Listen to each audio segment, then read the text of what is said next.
Fala pessoal, soluções para o novo mundo. Eu não vi, mas me falaram. Hoje eu quero comentar sobre uma tendência que tem crescido muito nesses últimos dias, são fatos comentados por pessoas que não têm nenhuma base do que estão falando e que o que elas falam são com base no que outras pessoas falaram. E assim são nos meios religiosos, nas redes sociais e nos nichos onde essas pessoas se encontram. Por que eu digo isso? Há uns tempos atrás, eu vi uma discussão entre duas pessoas. Eu estava próximo assim, mas eu não fazia parte daquela discussão. E eu vi um cara, ele dava um monte de argumentos, mas os argumentos dele não tinham fundamentos históricos. Os fundamentos que ele tinha era porque ele tinha visto uma pessoa falando, né, acho que na igreja que ele congregava, não sei, mas pelo que ele estava falando parecia ser, e ele estava com base. E quando o outro interlocutor o questionava sobre os fundamentos, o contexto do que ele estava falando, o cara não sabia dizer. E em dado momento, ele começou a atacar o cara como pessoa. Ah, que você é isso, que você é aquilo. E eu me vi muito nessa situação, que é o que acontece muito comigo. A pessoa vem discutir comigo e ela começa a falar umas coisas. Aí quando eu entro no contexto do assunto, né, pegando o embasamento histórico, o contexto, sobre o que aquele assunto quer dizer, o que o autor quis dizer naquele momento, pegando todo um contexto histórico, um contexto cronológico, vendo o que tinha de verdade ou de mentira nas traduções, nas transliterações, que existe uma diferença de continente para continente, de país para país, né? De cultura para cultura, porque onde aqui no Brasil uma frase quer dizer uma coisa, na Europa quer dizer outra, no Japão quer dizer outra. Então, tentando filtrar isso, quando a pessoa ela se perde, ela não tem esse conhecimento, o que ela faz? Ela ataca a pessoa, ao invés de atacar o argumento ou a ideia. E por que isso é muito perigoso? Porque quando você vai discutir com uma pessoa, se você discute simplesmente por discutir, você está desperdiçando o seu tempo e o dela e levando para um denominador comum, que no caso como é que eu vou explicar? Não só a discussão, é a desavença, essa é a palavra.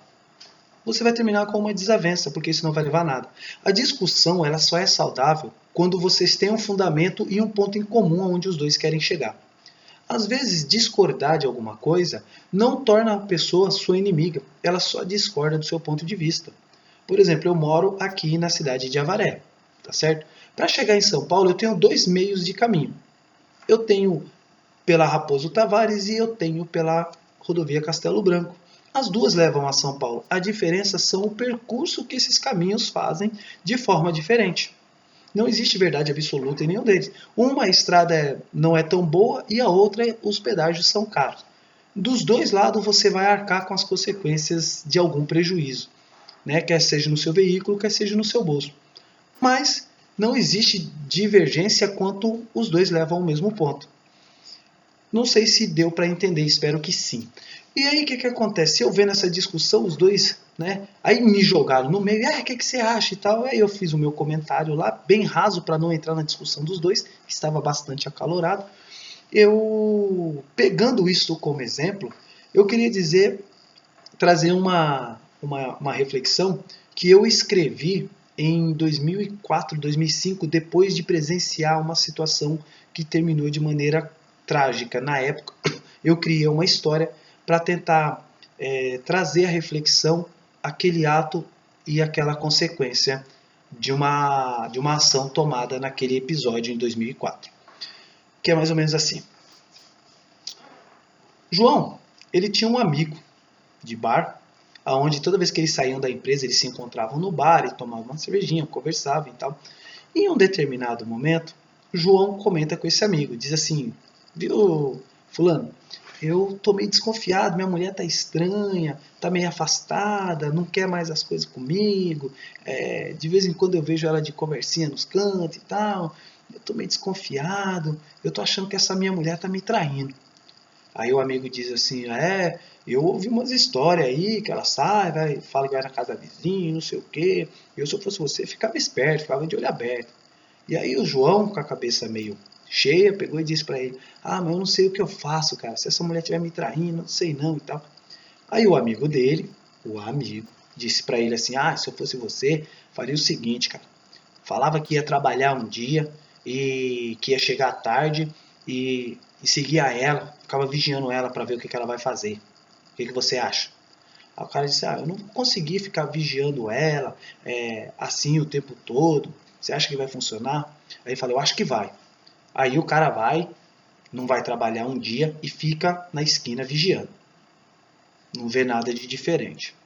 Aí passam uns 2 dias, ele encontra esse amigo de novo e começa a conversar com ele. Ele falou, eu já sei, faz o seguinte, fala que vai trabalhar até mais tarde e no meio do dia vai para casa. Tipo, você chega em casa às 8 horas, chega umas 3 horas da tarde, 4 horas para ver.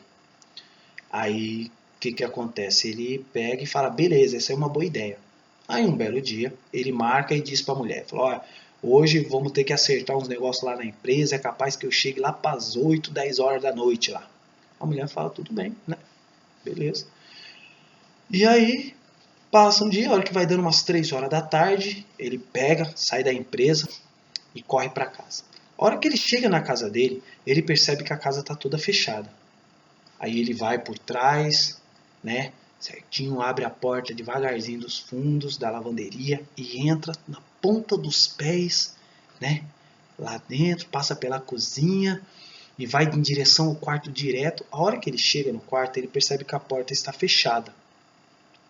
Aí ele vai, pega a sua arma, abre a porta bem devagarzinho. O casal tá lá, com a cabeça coberta, se amando, né? Fazendo amor lá. Aí ele, movido pela raiva, pelo ódio, ele pega e começa a atirar sem parar.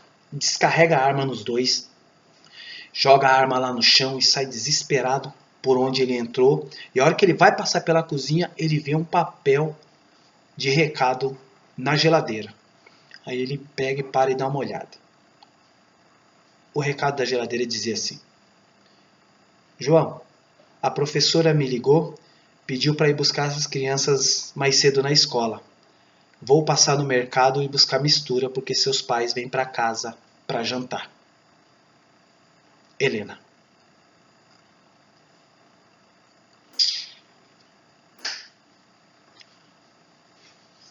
Quem você acha que ele matou, movido pela raiva, movido pela desconfiança e movido pela emoção? Fica ao seu critério a deduzir o que aconteceu, mas a minha reflexão é: não faça as coisas movida pela emoção.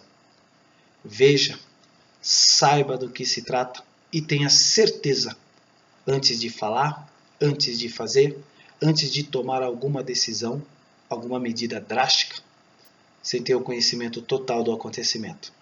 Você pode cometer o erro e o equívoco do nosso amigo personagem João e pode trazer um mal para toda a sua vida.